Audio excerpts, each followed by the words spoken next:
아모스 세 번째 시간입니다. 오늘 말씀은 아모스 2장 4절부터 16절 말씀입니다. 9절부터 11절 말씀을 합독하고 아모스 2장 4절부터 16절 말씀까지를 보도록 하겠습니다.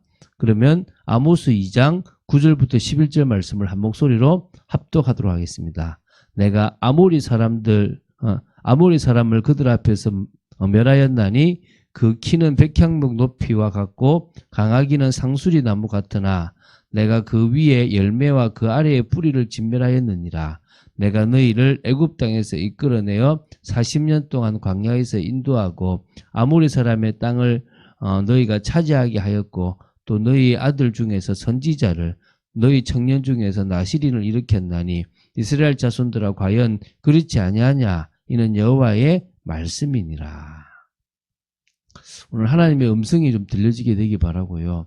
하나님께서 이스라엘이라는 나라를 위해서 행하셨던 것, 또 하나님의 기준에 맞지 않아서 하나님께서 정말 징계하셨던 부분들을 좀 우리가 좀 제대로 하나님의 관점으로 볼 수 있는 시간 됐으면 좋겠습니다. 우리가 지금 아모스 1부를 끝내고 있는데요. 아모스 1부는 1장, 2장이라고 보시면 됩니다. 하나님께서 심판하시려고 작정하신 8개 나라의 심판 예언에 대한 내용인데 어제까지 6개 나라를 6개 나라에 대한 심판 예언을 다루었습니다. 이제 오늘 보게 될 아모스 2장 4절부터 16절은요. 하나님께서 특별히 구별하시고 당신의 백성을 삼으신 이스라엘이죠. 지금 현재는 분열 이스라엘 왕국이 됐던 두 나라에 대한 심판 예언입니다. 아무리 정치, 경제, 국제적으로 전성기를 누렸던 그런 이스라엘 나라지만 영적으로는 그것이 오히려 무너지는 계기가 되고 타락하게 되는 계기가 되고 우상을 숭배하게 되는 계기가 되었어요. 결국 심판을 받을 수밖에 없었다는 거죠. 이거 우리가 분명히 좀 기억해야 됩니다. 무슨 얘기를 하고 싶으냐면 오히려 육신적이고 번영적이고 또 뭐 잘 나가는 기회 영적으로는 사실은 다운될 수 있는 거예요. 여러분 사단이요 육신적인 것을 주고 영적인 것을 빼앗아가요. 오늘 오히려 육신적인 것을 조금 내려놓더라도 영적인 것을 더 높일 수 있는 축복의 여러분 되시기 바랍니다. 자, 좀 구체적으로 보면서 보겠습니다. 좀 표가 많이 나요. 남유다에 대한 예언은 오늘 4절, 5절, 2절밖에 없어요. 근데 북이스라엘은 6절부터 해서 16절까지 길게 있다고 보시면 됩니다. 자, 한번 보겠습니다. 자, 두 나라 중에서 먼저 남유다 왕국에 대한 심판 예언입니다. 좀 축소형 패턴으로 취하고 있습니다. 그러니까 조금 징계할 게 작으면 축소형이라고 조금 보셔도 되겠죠. 그죠? 아무래도 이 북이스라엘 왕국보다 남유다 왕국이 아직은 좀 나은 편이죠. 그래서 한 100년 좀 넘게 뒤에 망하는 게 되거든요. 그때까지 그래도 조금 유지한 부분들이 좀 있기도 한 거죠. 자, 남유다는 서너 가지 죄로 말미암아 이 내리시고자 하셨던 벌을 돌이키지 아니하시겠다고 하셨습니다. 그 이유가 나오죠. 남유다 백성들이 여호와의 율법을 멸시하였다는 거죠. 하나님의 그 율법의 그 말씀을 멸시했다는 거예요. 그러니까 하나님의 말씀을 가장 우선으로 봐야 되는데 멸시했어요. 그래서 그 율례를 지키지 않았다라고 얘기한 거예요. 당연하지 않습니까? 그리고 또 그의 조상들을 따라가던 거짓 것을 그 거짓 것에 미혹되었다는 거죠. 그러니까 우상 숭배를 조상들과 같이 해왔다는 거예요. 근데 이게요, 그냥 우상 숭배가 아닙니다. 가만히 보면요, 출애굽을 해서 나온 지 1년 만에 금송아지를 만들어 섬기잖아요, 거의. 근데 이게요, 그 속에서 계속적으로 거의 지금,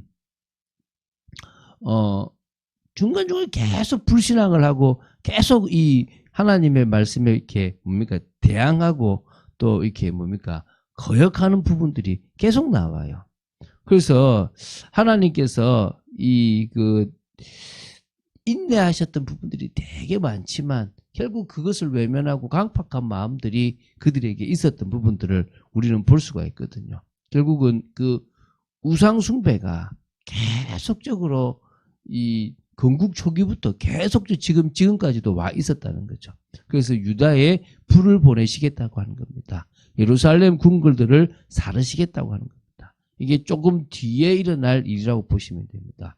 이제 6절부터 16절까지는 이스라엘의 이 두 나라 중에서 북이스라엘 왕국을 향한 심판의 예언입니다.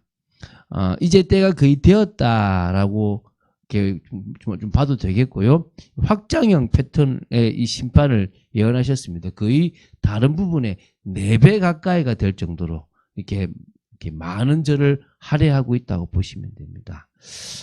이 북이스라엘에 대한 심판의 원인은 2가지로 볼 수 있습니다. 첫 번째가 사회적 불입니다. 이 6절부터 8절에 나오는 건데요.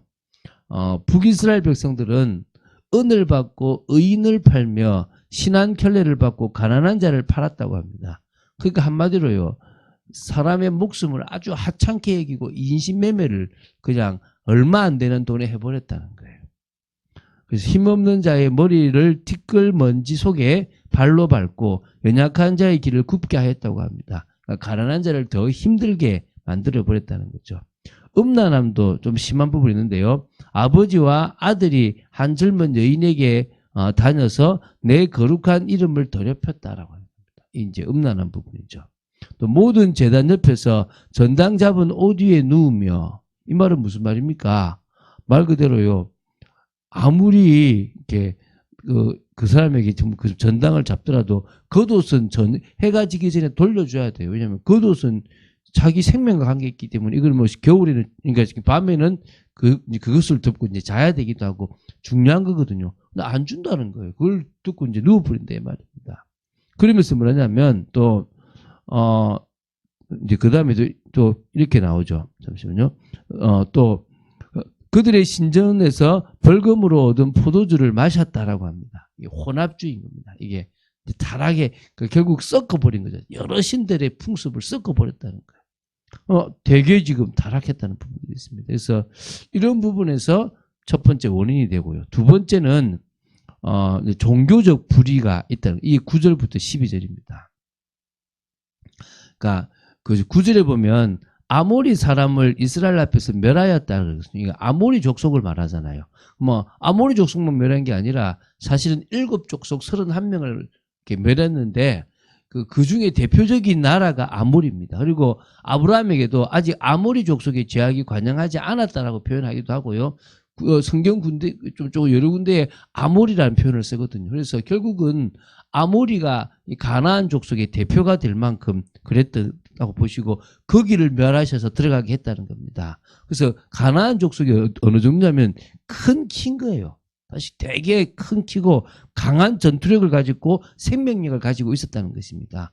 그 앞에서 자기들은 메뚜기 같다라고 표현했던 게 맞는 거죠. 그런데 그들을요, 뿌리도 말리고 위에도 다 없애버리고 한마디로 멸절시키셨다는 겁니다. 그리고 그 40년 광야를 통해서 그곳에 들어가서 그곳에 있게 하셨고, 심지어 선지자들을 보내고 청년둥의 나시린들을 세워가지고 계속 하나님의 말씀을 증거했다는 거예요. 그런데도 그들은 뭡니까? 거부하고 외면했다는 거예요.